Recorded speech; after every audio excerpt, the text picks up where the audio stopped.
തള്ളിക്കൊണ്ട് ഓരോ ദിവസം ഓരോ പ്രസംഗങ്ങൾ. ഒരു ദിവസം പറയുന്നു മുസ്ലിം ന്യൂനപക്ഷത്തിൽ നിന്ന് മറ്റ് പട്ടികജാതി വിഭാഗത്തിൽ മുഴുവൻ സംവരണം എടുത്ത് മുസ്ലിങ്ങൾക്ക് കൊടുക്കുകയാണെന്ന് പറയുന്നു. അടുത്ത ദിവസം പറയുന്നു എനിക്ക് മുസ്ലിങ്ങളും ഹിന്ദുക്കളും വേറെയാണ് എന്ന നിലപാട് ഞാൻ പറയുകയാണെങ്കിൽ എനിക്ക് ഈ രാഷ്ട്രീയത്തിൽ നിൽക്കാൻ യോഗ്യതയില്ല. എന്താ ഉറക്കം വരുന്നു? ഞാൻ അങ്ങനെ പറഞ്ഞിട്ടില്ല. എന്തൊരു പച്ചക്കളം ഒരു ദിവസത്തിന്റെ ഇടവേളയിലൊക്കെ പറയുന്നത്. എങ്ങനെ സാധ്യമാകുന്നത്? മറ്റേ ഗജനി സിനിമയിലാണ് ഒരു ദിവസം കഴിഞ്ഞ് രണ്ടാം ദിവസം വേറെ രൂപത്തിൽ വരുന്നത്.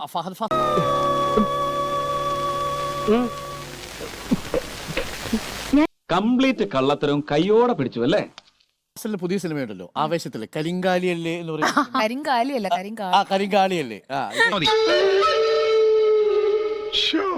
ഇങ്ങനെ പിടിച്ചിട്ട് ഇപ്പുറത്ത് പറയുന്നു മുസ്ലിങ്ങൾക്കുള്ളതെല്ലാം ദാ ഹിന്ദുക്കൾക്ക് കൊടുക്കാൻ പോകുന്നു, ഇന്ത്യ മുന്നണി വന്നാൽ മംഗല്യസൂത്രം വരെ നഷ്ടപ്പെടും എന്നിട്ട് ഇപ്പുറത്ത് അങ്ങനെ ഞാൻ ഹിന്ദുക്കളെ കുറിച്ച് മുസ്ലിങ്ങളെ കുറിച്ച് പറയൂ, എന്റെ പൊതുജീവിതം പോകൂലേ?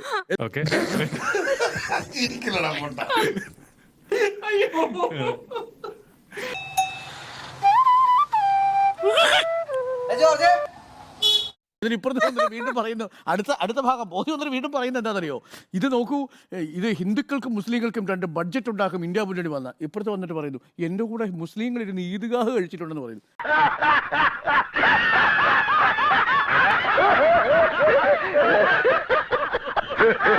എന്റെ ഈ അന്നസത്യം ഞാനങ്ങനെ ചെയ്തിട്ടില്ല. വെറുതെ കഴിഞ്ഞ ആഴ്ച നടന്ന കാര്യങ്ങൾ പറഞ്ഞ് എന്നെ നാറ്റിക്കരുത്. ഇങ്ങനെ പിടിച്ചിട്ട് ഇപ്പുറത്ത് പറയുന്നു മുസ്ലിങ്ങൾക്കുള്ളതെല്ലാം ദാ ഹിന്ദുക്കൾക്ക് കൊടുക്കാൻ പോകുന്നു, ഇന്ത്യ മുന്നണി വന്നാൽ മംഗല്യസൂത്രം വരെ നഷ്ടപ്പെടും എന്നിട്ട് ഇപ്പുറത്ത് അങ്ങനെ ഞാൻ ഹിന്ദുക്കളെ കുറിച്ച് മുസ്ലിങ്ങളെ കുറിച്ച് പറയൂ, എന്റെ പൊതുജീവിതം പോകൂലേ?